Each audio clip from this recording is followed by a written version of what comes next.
Главные новости сегодняшнего дня. Благодаря оперативной работе Следственного комитета и команды Никиты Михалкова в Краснодаре были освобождены члены организации «Известные артисты» Владимир Винокур и Петр Чернышов, которых задержали 2 дня назад по ложному обвинению. Известных артистов ложно обвинили в незаконном сбытии запрещенных веществ. Против местных властей Краснодара, чиновников, министров и крупных полицейских чинов, замешанных в этом деле, возбуждено уголовное дело по статье «Клевета и дискредитация публичных личностей». На данный момент Владимир Винокур и Петр Чернышов находятся в безопасности. Известный певец бард Александр Розенбаум спас пассажирку во время авиаперелета Москва-Санкт-Петербург. Александр Яковлевич не только известный артист, но и бывший врач. Во время перелета 65-летняя пассажирка, страдающая от повышенного давления и сердечной недостаточности, почувствовала себя резко плохо. Уже планировалась вынужденная посадка. Однако Александр Розенбаум не только смог предотвратить посадку, но и оказать первую помощь, привести в чувство 65-летнюю жительницу Санкт-Петербурга. По прибытии в город 65-летняя женщина была отправлена в больницу. Преступника, совершившего нападение еще год назад на известного писателя Захара Прилепина, отправили на пожизненное заключение в колонию строгого режима под названием «Черный дельфин». Еще год назад на известного писателя было совершено покушение, в результате которого он получил тяжелые травмы и ранения, и даже несколько дней Захар Прилепин находился в коматозном состоянии. Несколько минут назад поступили печальные новости о известных российских артистах, которые на данный момент находятся в Израиле. В том числе об известной певице Алле Борисовне Пугачевой и ее семье.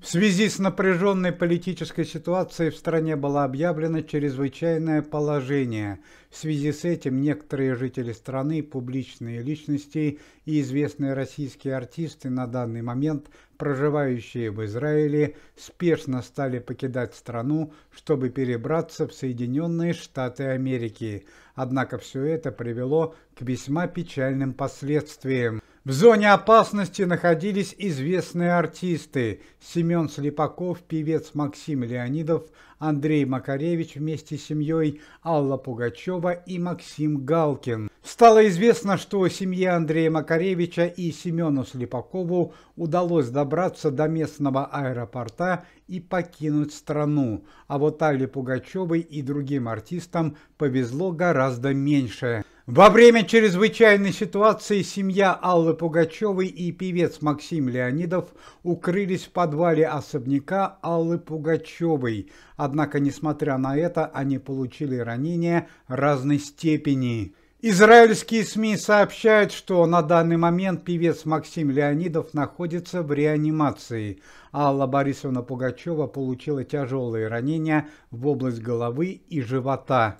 Муж Аллы Пугачевой Максим Галкин не пострадал. По данным СМИ, Алла Борисовна Пугачева нуждается в срочной госпитализации. Состояние здоровья известной артистки весьма тревожное и вызывает серьезные опасения. На данный момент известно, что в связи с чрезвычайной ситуацией Максиму Галкину и Алле Пугачевой так и не удалось покинуть Израиль и переехать в другую страну. Очень печально закончилось для известной певицы 90-х годов Лады Дэнс увлечение домашними экзотическими животными. Еще 3 месяца назад известная артистка решила купить себе домой дикую кошку породы сервал. По данным СМИ, данная покупка обошлась Ладе Дэнс в 350 тысяч рублей, однако не привела ни к чему хорошему. Кошки породы сервал обитают в Африке, имеют строптивый характер, плохо привыкают к людям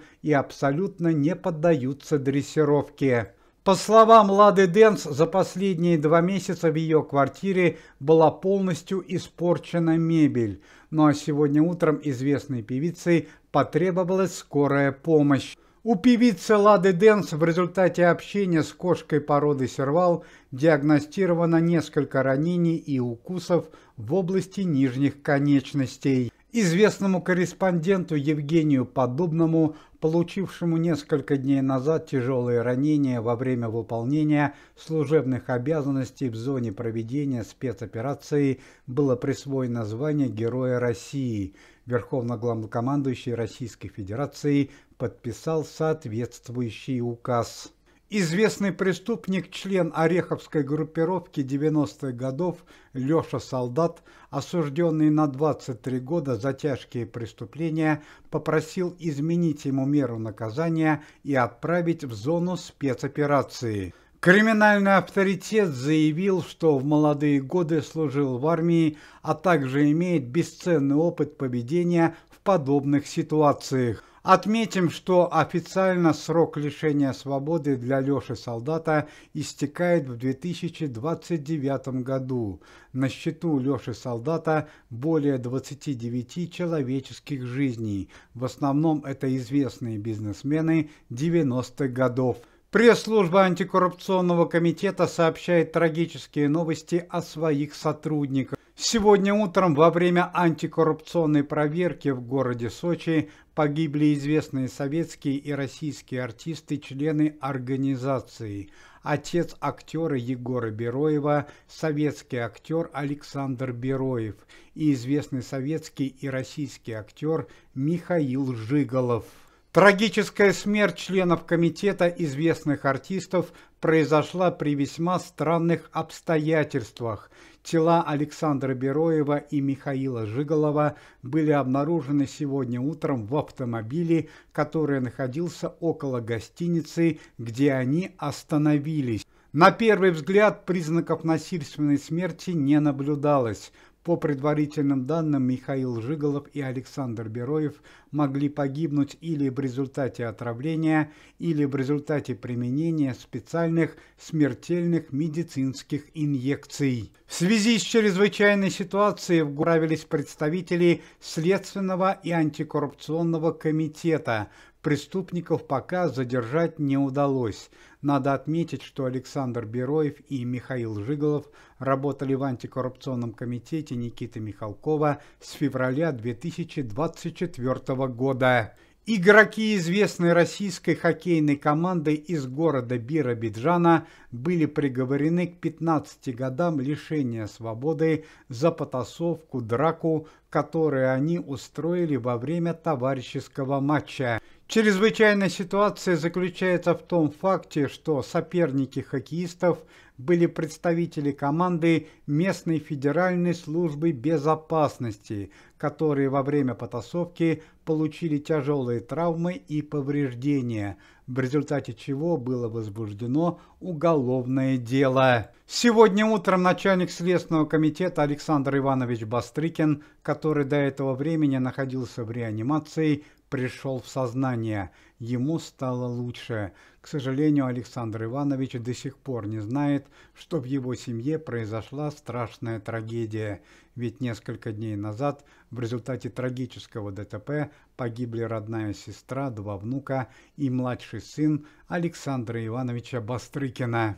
Уважаемые зрители, если вы желаете выздоровления членам комитета и поддерживаете их деятельность, то можете поставить лайк под видео и написать поддерживающий комментарий.